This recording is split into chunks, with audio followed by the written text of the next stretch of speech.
The first thing you need to know about my wife, Vanessa, is that she takes selfies while pretending to read books she's never opened. The second thing is that she's been screwing her boss for 6 months. And the third thing is that I'm going to destroy both of them in ways they can't even imagine yet. But let me back up. Before we dive deeper into this story, I have one small request. Please subscribe, drop a like, comment, and hit that hype button to boost this channel so more people can discover these incredible Reddit stories. My name is Andrew Scott, and until 3 weeks ago, I thought I was living the American dream. 41 years old, successful independent investor, nice house in Millfield Heights, one of those suburbs where everyone drives German cars and pretends their kids aren't on Adderall. I grew up in the industrial part of town, where my dad fixed transmissions and my mom cleaned other people's houses, so when I made it to the fancy side of the tracks, I figured I'd earned my spot. Vanessa Scott, née Hamilton, had other ideas about what I'd earned. "Andrew, could you not breathe so loudly while I'm recording?" she said this morning, adjusting her ring light for the third time. She was filming another one of her Instagram stories about empowered women making bold choices. The book in her hands was Lean In, still had the Amazon sticker on it. "Sorry, honey. I'll try to breathe more quietly." I kept my voice level. After 12 years of marriage, I'd perfected the art of sarcasm so dry it sounded like genuine concern. She didn't catch it. She never did. Today I want to talk about the importance of surrounding yourself with people who elevate your energy, she said to her phone camera, her voice taking on that fake inspirational tone that made my teeth itch. Sometimes we have to make difficult decisions about who deserves access to our authentic selves. I nearly choked on my coffee.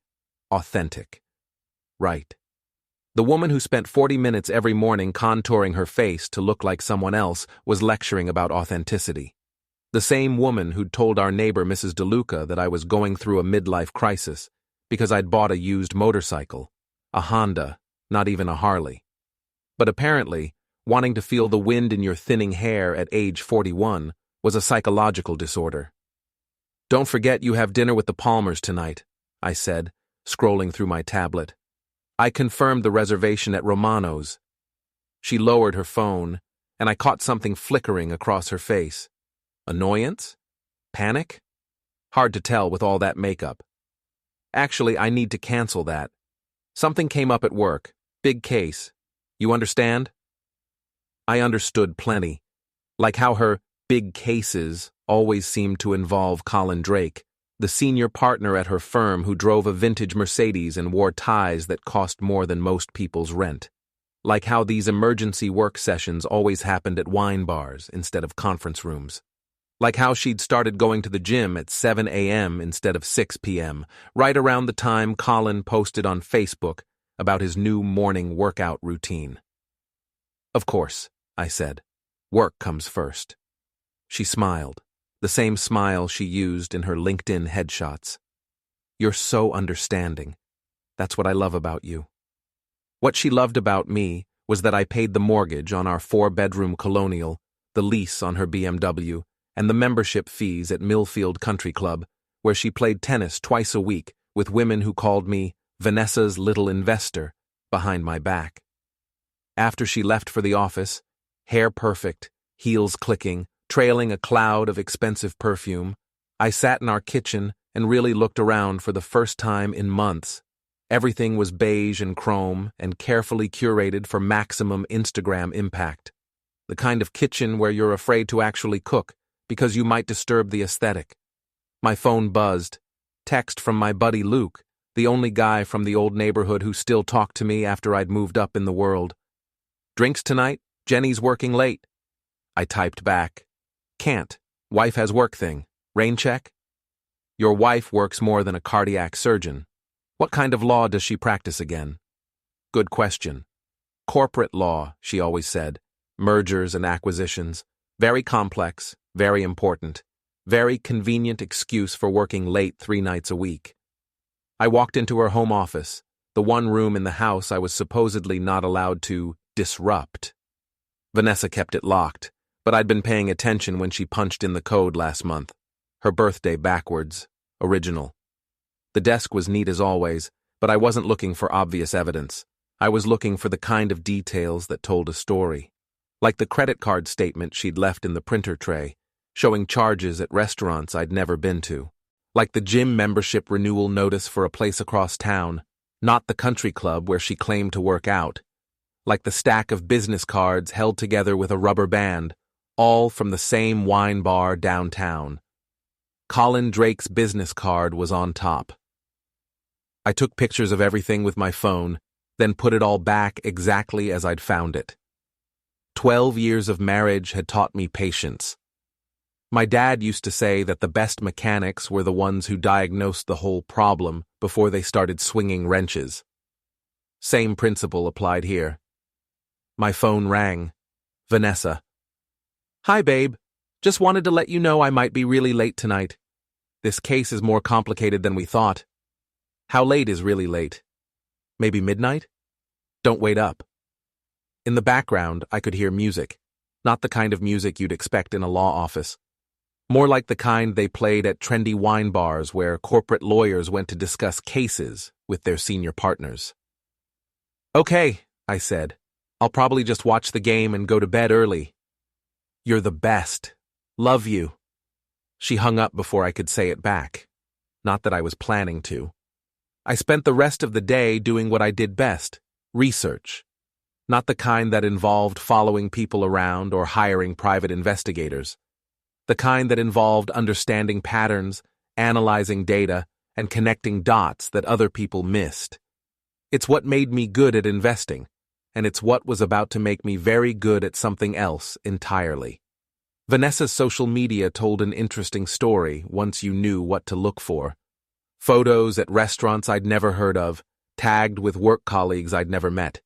Check-ins at the gym across town, always between 7 and 8 a.m. Comments from Colin Drake on every single post, always just professional enough to seem innocent and just personal enough to make my skin crawl. Looking forward to our meeting tomorrow, he'd written under her latest boss babe selfie. Same here, should be very productive, she'd replied with a winking emoji. I screenshot everything. By 6 p.m. I had a timeline. By 8 p.m. I had a pattern. By 10 p.m. I had a plan. The first phase would be financial. Vanessa had gotten comfortable with our joint accounts, our shared credit cards, our mutual access to everything I'd worked for. She'd forgotten that I was the one who'd set up all those accounts, who knew all the passwords, who understood exactly how money moved through our lives. The second phase would be social. Vanessa lived for appearances, for the approval of her circle, for the image she'd carefully constructed as a successful, empowered woman who had it all. That image was built on a foundation of lies, and foundations could be undermined. The third phase would be personal. Colin Drake thought he was untouchable because he had money and status and a vintage Mercedes. He was about to learn that some things mattered more than a trust fund and a law degree. At 11:47 p.m., I heard Vanessa's BMW pull into the driveway. I was in bed, pretending to sleep, when she tiptoed into the bathroom. Through half-closed eyes, I watched her check her reflection in the mirror, smoothing down her hair and wiping away smudged lipstick. She slipped into bed beside me, smelling like wine and cologne that wasn't mine. How was work? I mumbled, like I was half asleep. Exhausting, she whispered, but productive. I'll bet it was. The next morning, Vanessa was up early for her workout. She kissed my forehead before leaving, and I caught a whiff of that cologne again. Expensive stuff, the kind Colin Drake would wear. After her BMW disappeared around the corner, I got dressed and drove across town to Fitness First, the gym where she'd been checking in every morning. I parked across the street and waited. Sure enough, at 7:15 a.m., Colin Drake's silver Mercedes pulled into the parking lot. At 7:17, Vanessa's BMW followed. They walked into the gym together, her hand briefly touching his arm as he held the door open. I took pictures. They came out an hour later, both looking like they'd gotten a good workout. The kind that made them glow and laugh and stand just a little too close to each other in the parking lot. Colin said something that made Vanessa throw her head back and laugh. The real laugh, not the fake one she used at dinner parties. I hadn't heard that laugh in years. My phone buzzed with a text from Luke. "Coffee? I'm buying." 20 minutes later, I was sitting across from my oldest friend at Murphy's Diner, the kind of place where the coffee was strong and the waitresses called you hun. Luke looked exactly the same as he had in high school, stocky, stubbled, wearing a Carhartt jacket that had seen better decades. He worked construction now, same as his father, and wasn't ashamed of it. "You look like hell," he said, stirring sugar into his coffee. "Thanks. You really know how to make a guy feel special." "I'm serious. When's the last time you got a decent night's sleep?" I considered lying, but Luke had known me too long. "Vanessa's been working late a lot. Big case." He snorted. "Big case, my ass. Jenny saw her at Vino's last Tuesday, sucking face with some guy in an expensive suit. Didn't want to tell you, but since you brought it up..." My stomach dropped, even though I'd been expecting it. Knowing something and having it confirmed were two different kinds of pain. "You sure it was her?" Jenny was sure. Said the guy looked like he'd stepped out of a catalog, driving a Mercedes that probably cost more than my house. Colin Drake. Of course. "What are you going to do?" Luke asked. Good question. The old me, the guy who'd grown up fixing cars with his dad and settling disputes with his fists, would have driven straight to Colin's office and introduced his face to my knuckles. But I wasn't that guy anymore. I'd learned patience, strategy, the value of thinking 3 moves ahead. "I'm going to be smart about it," I said. Luke raised an eyebrow. "Smart how?" "Smart like, I'm going to make sure that when this is over she regrets ever thinking I wasn't good enough for her." That afternoon, I started making phone calls. Not to lawyers or private investigators, but to people who understood money. I'd been managing our finances for 12 years, and Vanessa had been happy to let me handle the boring details while she focused on the important things, like spending it. First call, our bank. I explained that I wanted to restructure our accounts for tax purposes. Very routine, very boring. The kind of thing that wouldn't raise any red flags until it was too late. Second call, our credit card companies. Same story, just some reorganization to optimize our credit utilization. Nothing suspicious about a husband managing the family finances. Third call, Millfield Country Club. I needed to update our membership information, change the primary account holder. Again, very routine. By the end of the day, I had quietly transferred all of our joint assets into accounts that only I could access. Vanessa's credit cards were now tied to a checking account with a balance of exactly $50. Her country club membership was suspended pending payment of outstanding dues that were now my responsibility to pay or not pay. She wouldn't notice immediately. The credit cards would work for small purchases, and she rarely checked our bank statements.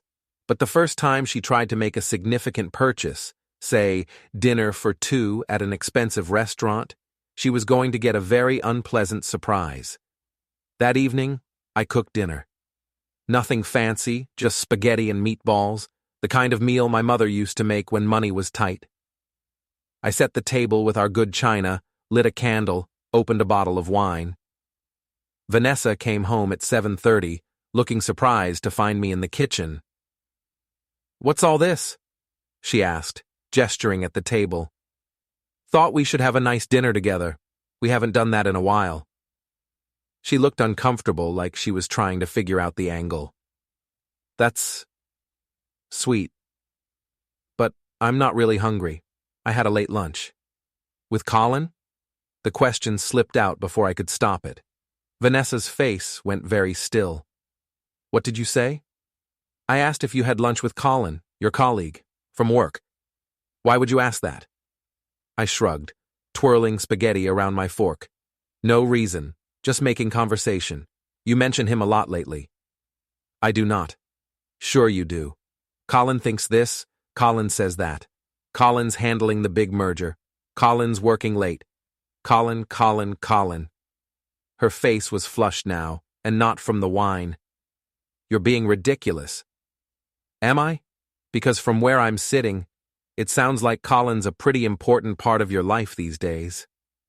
She stood up abruptly, her chair scraping against the hardwood floor. I don't have to listen to this. You're being paranoid and jealous, and it's not attractive. You know what's not attractive? Lying to your husband. The words hung in the air between us like smoke. Vanessa's mouth opened and closed, but no sound came out. For a moment, I saw something that might have been guilt flicker across her face. Then it was gone, replaced by the cold anger I'd been seeing more and more lately. I'm going upstairs, she said. When you're ready to apologize for accusing me of God knows what, let me know. She stormed out, leaving me alone with 2 plates of cooling spaghetti and a bottle of wine. I poured myself another glass and smiled. Phase 1 was already working better than I'd hoped. The next few days passed quietly, too quietly. Vanessa was polite but distant, speaking to me only when necessary and spending most of her time either at work or locked in her home office. She was planning something. I could feel it in the careful way she watched me, like she was waiting for me to make the next move. She didn't have to wait long. On Thursday morning, she came downstairs dressed for battle. Power suit, heels, hair, and makeup perfect. She was meeting someone important, and she wanted to look like she belonged in their world. I'll be late again tonight, she said, not quite meeting my eyes. Client dinner. Anyone I know? Just some corporate executives. Very boring. I'm sure Colin will keep you entertained. Her hand froze on the coffee pot handle. Colin won't be there. Really? That's surprising.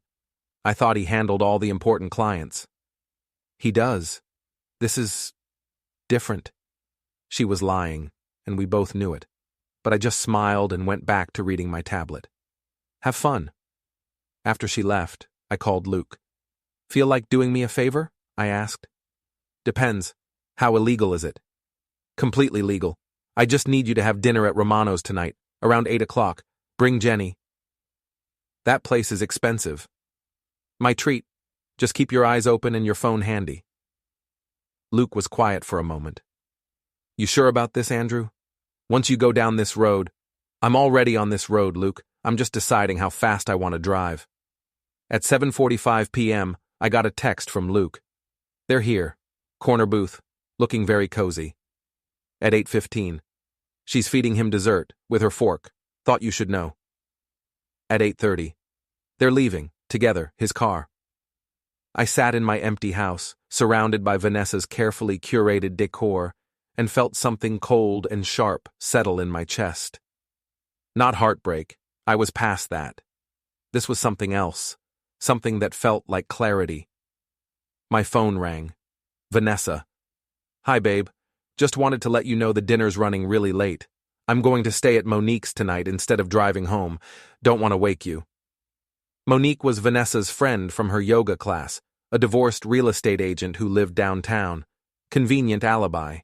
Except I was pretty sure Vanessa wasn't going to Monique's apartment. Okay, I said. Drive safe. Love you. Sure you do. She'd hung up before she heard the last part. Friday morning, I was waiting in the kitchen when Vanessa came home at 6 a.m., wearing the same clothes from the night before. Her makeup was smudged, her hair was messed up, and she had that satisfied glow that comes from a night of good connection with someone who isn't your husband. Morning, I said, not looking up from my newspaper. How was Monique's? Fine, good. We stayed up too late talking. Must have been some conversation. You look exhausted. She headed for the stairs without answering. 20 minutes later, I heard the shower running. While she was getting cleaned up, I checked her purse.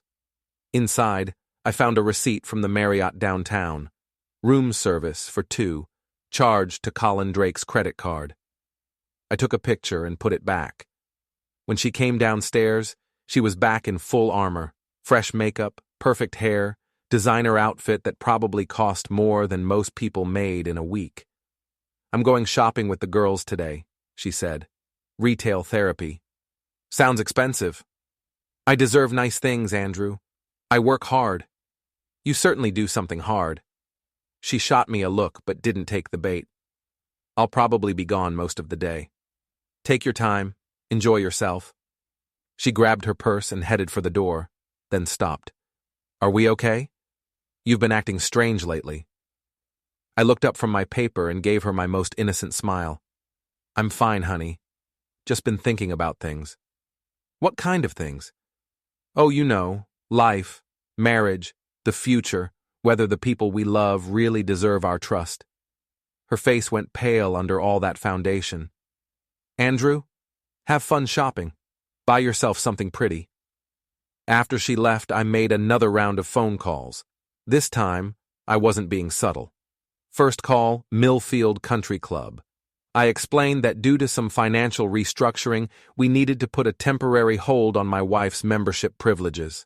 Very apologetic. Very reasonable. These things happen. Second call, Vanessa's favorite boutique downtown. I was calling to let them know that Mrs. Scott's credit cards had been compromised and they should not accept them until further notice. Just being cautious. Third call, Romano's restaurant. I wanted to make sure they had my updated credit card information on file, and please remove my wife's card as an authorized payment method. Routine account maintenance. By noon, I had quietly sabotaged every aspect of Vanessa's carefully constructed lifestyle. Her credit cards would be declined. Her country club access was suspended. Her favorite restaurants wouldn't take her money. She was about to discover that the life she'd been living was entirely dependent on my goodwill, and my goodwill had just run out. My phone buzzed with a text from an unknown number. This is Colin Drake. We need to talk.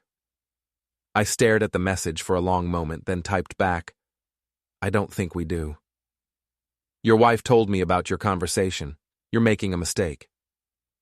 The only mistake I made was trusting my wife. But I'm fixing that now. Meet me for coffee, 1 hour. Murphy's Diner on 5th Street. I almost laughed. Colin Drake, with his expensive suits and his trust fund arrogance, wanted to meet at Murphy's Diner, the place where working-class guys like me and Luke grabbed coffee and complained about rich assholes like him. See you there, I typed. This was going to be interesting. Colin Drake looked as out of place in Murphy's Diner as a peacock in a chicken coop. He sat in the corner booth, checking his Rolex every 30 seconds and eyeing the vinyl seats like they might give him a disease. His suit probably cost more than most people's cars, and his cologne was so strong I could smell it from the door. I slid into the booth across from him and signaled the waitress for coffee. Thanks for coming to my neighborhood, Colin. Hope it's not too rough for you. He didn't smile. Up close, he was exactly what I'd expected. Handsome in that generic, expensive way that money could buy. Perfect teeth, perfect hair, skin that had never seen a day of real work. The kind of guy who'd never had to fight for anything in his life. Let's skip the small talk, he said. Vanessa's upset. She says you're acting irrationally. Irrationally? I stirred sugar into my coffee, taking my time. I'd say I'm acting pretty rationally for a guy whose wife is screwing her boss. His jaw tightened. You don't know what you're talking about. Room service at the Marriott. Table for 2 at Romano's. Morning workouts at Fitness First. Should I go on? Colin leaned back in his seat, and I saw him reassessing me. He'd expected some cuckolded husband he could intimidate or buy off. Instead, he was looking at a guy who'd done his homework. What do you want? He asked. What do I want? I laughed, loud enough to turn heads at the counter. I want my wife to stop lying to me. I want her boss to keep his hands to himself. I want to go back to believing that 12 years of marriage meant something. People grow apart, Andrew. It happens. Vanessa needs someone who can match her ambition, her drive. Someone who understands her world. Her world? I set my coffee cup down hard enough to rattle the saucer. You mean the world where I pay for everything while she plays dress-up and pretends to be someone she's not? She's a successful attorney. She's a mid-level associate at a second-tier firm who married a guy from the wrong side of town and spent 12 years trying to forget where she came from. I leaned forward. But here's the thing, Colin. I remember exactly where she came from, and I remember exactly who paid for her to get where she is now. His face was flushed now, and his voice dropped to a whisper. If you think you can threaten me, I'm not threatening you. I'm explaining reality. You see, you made a mistake when you decided to screw my wife. You assumed I was some pushover who'd roll over and take it. But I'm not the same guy who used to change oil in his dad's garage. I learned a few things on my way up in the world. Like what? I smiled. Like how easy it is to destroy someone's life when you know which buttons to push. Colin's phone buzzed. He glanced at it, and his face went white. Problem? I asked. He stared at his phone like it had grown fangs. Vanessa's credit card was declined, at Nordstrom, in front of her friends. Huh, that's embarrassing. You son of a bitch. Language, Colin. We're in a family establishment. His phone buzzed again, then again. I could see the panic creeping into his eyes as he realized what was happening. This is just the beginning, I said, standing up and dropping a $5 bill on the table. You wanted to play in the big leagues? Welcome to the game. I walked out, leaving him staring at his phone as the messages kept coming. By the time I got home, my own phone was ringing. Vanessa, and she was furious. What the hell did you do? She screamed before I could say hello. I'm fine, thanks for asking. How was shopping? Don't play games with me, Andrew. My card was declined, at Nordstrom, in front of everyone. That's strange. Maybe you should call the bank. I did call the bank. They said the account was frozen by the primary cardholder. That's you. Oh, right. I forgot to mention that. I've been restructuring our finances, for tax purposes. Bullshit. You did this because of our fight the other night.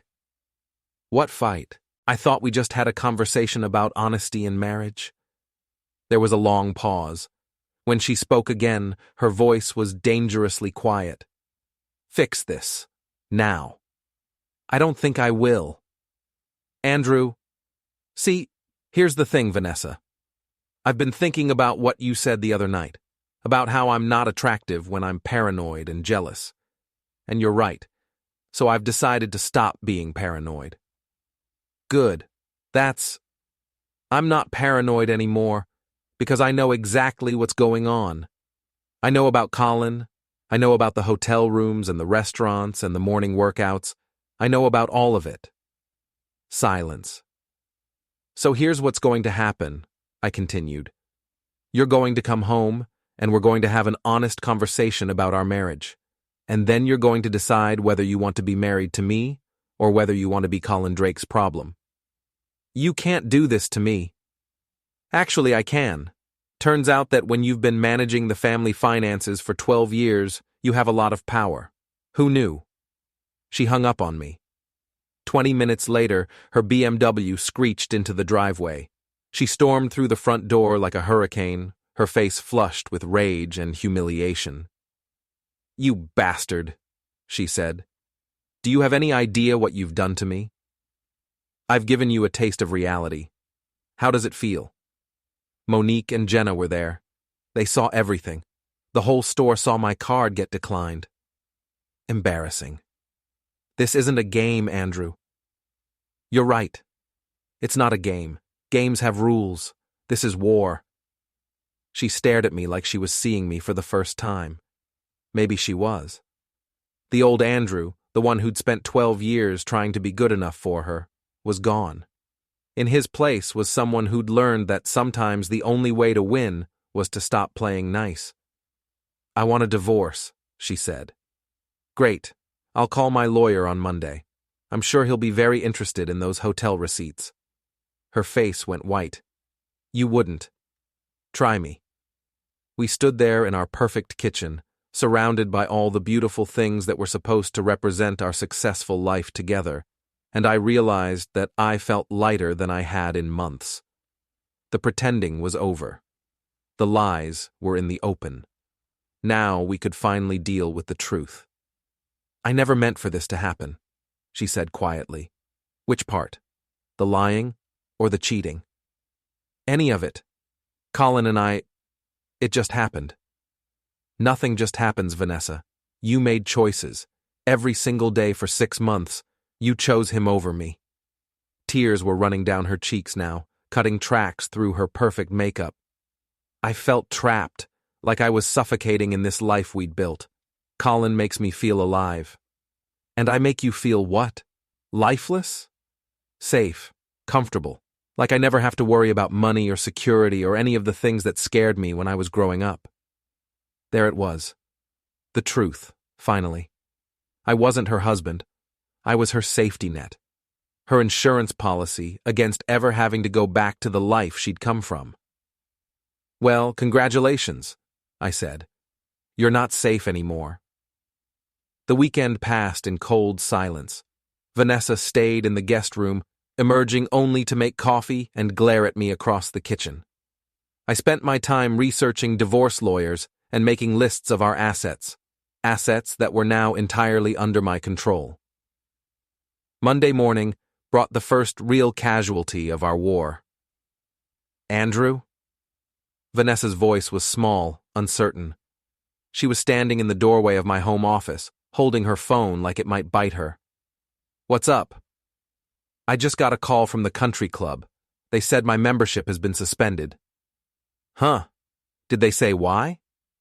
"Outstanding dues. But we're current on our dues." "I know we are." I looked up from my laptop.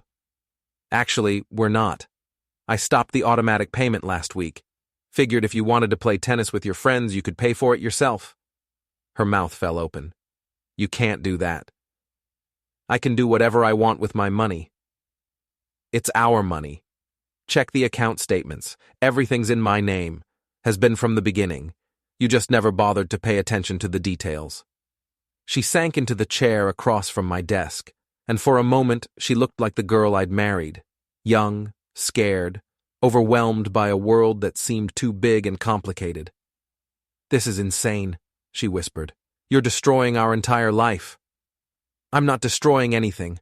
I'm just removing the subsidies." My phone rang. Luke. "Turn on channel 7, he said without preamble. "Why?" "Just do it. Trust me." I grabbed the remote and flipped to the local news. The anchor was talking about a scandal at a downtown law firm, something about inappropriate relationships between partners and associates, misuse of company resources, violation of professional ethics. The firm's name flashed on the screen: Hamilton, Drake and Associates, Colin's firm, Vanessa's firm. "Holy shit," Vanessa breathed. The story was vague on details, but the implications were clear. Someone had filed a complaint with the State Bar Association about improper conduct at the firm. An investigation was underway. Several attorneys had been placed on administrative leave pending the outcome.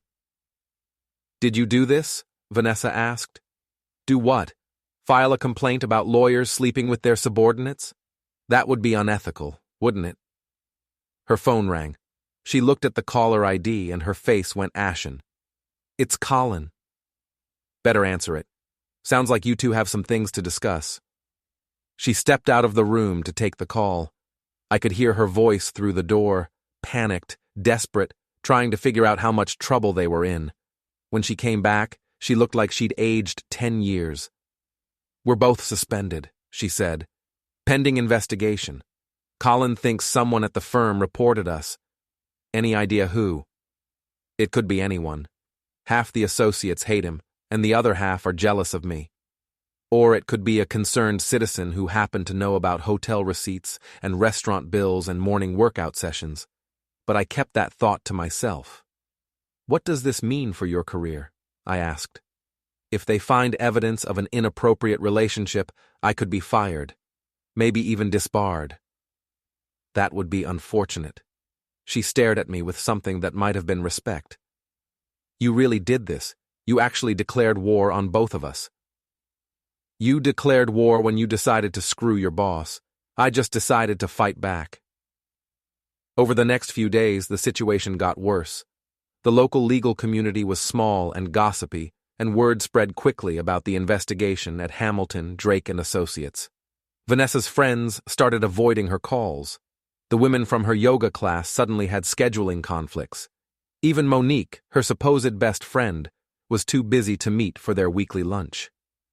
Social exile was a special kind of torture for someone like Vanessa, who lived for approval and status. She'd built her entire identity around being successful, admired, envied. Now she was radioactive, and everyone she'd considered a friend was running for cover. "I saw Jennifer Walsh at the grocery store," she told me Thursday evening. "We were eating takeout Chinese food. Her cooking skills had never extended beyond boiling water, and I'd stopped playing house." "How's Jennifer?" She pretended not to see me, actually turned around and walked the other way when she spotted me in the produce section. Maybe she was in a hurry. She was in the produce section for 20 minutes, Andrew. I watched her examine every single apple in the display rather than walk past me. I almost felt sorry for her. Almost. "People talk," I said. "Small town, big scandal. It'll blow over." "Will it? Because right now it feels like my entire life is falling apart." "Maybe that's not such a bad thing." She looked at me sharply. "What's that supposed to mean?" "Maybe you needed your life to fall apart. Maybe we both did." That night I heard her crying through the guest room door, quiet, muffled sobs that went on for hours. The sound should have broken my heart, but all I felt was a cold satisfaction. She was finally experiencing consequences for her choices. It was about time. Friday brought the next phase of my campaign. "I've been thinking about the house," I said over breakfast. Vanessa looked up from her coffee. She'd stopped bothering with makeup, and without it she looked younger, but also more fragile. "What about it?" "It's too big for one person, and the mortgage is expensive. I'm thinking of selling." "You can't sell our house." "It's not our house. It's my house. My name on the deed, my signature on the mortgage, my credit keeping us here. I live here too. For now. But if we're getting divorced, you'll need to find somewhere else to live anyway." The color drained from her face. "Where am I supposed to go?" "I don't know. Maybe Colin has room for you." "Colin's wife kicked him out. He's staying at a hotel." "Sounds like you two are perfect for each other." She was quiet for a long moment, staring into her coffee cup like it held the answers to all her problems. "How did we get here?" she asked finally. "You mean, how did we get to the point where you're screwing your boss and I'm planning to destroy both your lives?" "I mean, how did we get to the point where we hate each other this much?" I considered the question seriously. When had love turned to indifference, and indifference to contempt? "I think it started when you decided I wasn't good enough for the life you wanted," I said. "And it got worse when I started believing you." "I never said you weren't good enough. You didn't have to say it. You showed it every day. The way you talked to me in front of your friends. The way you rolled your eyes when I told stories about growing up. The way you corrected my grammar and my clothes and my opinions until I felt like a project you were working on instead of a husband you loved." She was crying again, but quietly this time. "I didn't mean to make you feel that way." "Maybe not. But you did it anyway." My phone buzzed with a text from Luke. "Drinks tonight? You look like you could use them." I looked across the table at my wife, soon-to-be ex-wife, crying into her coffee in our perfect kitchen, and realized that I felt nothing. No love, no hate, no regret. Just a cold, empty space where my marriage used to be. "I'm going out tonight," I told her. "Don't wait up." "Andrew?" I stopped at the kitchen door. "Are we really over? Is there any chance we can fix this?" I thought about Colin Drake's hands on her body, about hotel receipts and morning workouts and 6 months of lies. I thought about 12 years of feeling like I wasn't quite good enough, quite smart enough, Quite successful enough for the woman I'd married. We were over the minute you decided he was worth more than I was, I said. Everything else is just paperwork. 3 weeks later, everything came to a head at the Millfield Heights Community Center's annual charity gala. It was the kind of event Vanessa would normally have circled on her calendar months in advance, an opportunity to see and be seen, to network with the right people, to reinforce her position in the social hierarchy she'd worked so hard to climb. This year, she wasn't invited. I was. The invitation had come from Tom Palmer, a client who'd made a fortune in real estate development. Tom and his wife Linda were old-money Millfield Heights, the kind of people who could make or break reputations with a single conversation at the country club bar. "Bring a date," Tom had said when he called to confirm my attendance. "It's a couples thing." I'd considered staying home out of some misguided sense of loyalty to my estranged wife. Then I remembered Colin Drake's cologne on her skin and decided that loyalty was a luxury I could no longer afford. Instead, I called my sister Michelle, who'd driven up from Boston for the weekend. "You want me to be your date to a fancy charity gala?" she'd asked, laughing. "Are you having a midlife crisis?" "Maybe. Will you do it?" "Absolutely. I've been dying to see how the other half lives." Michelle was everything Vanessa wasn't. Funny, unpretentious, comfortable in her own skin. She wore a simple black dress that probably cost 1/10 of what Vanessa usually spent on her gala outfits, and she looked better than any woman in the room. "So this is where you've been hiding," she said, as we walked into the community center's main ballroom. "Very fancy." The room was full of Millfield Heights elite, lawyers, doctors, business owners, and their perfectly groomed wives, the kind of people Vanessa had spent years trying to impress. "Andrew!"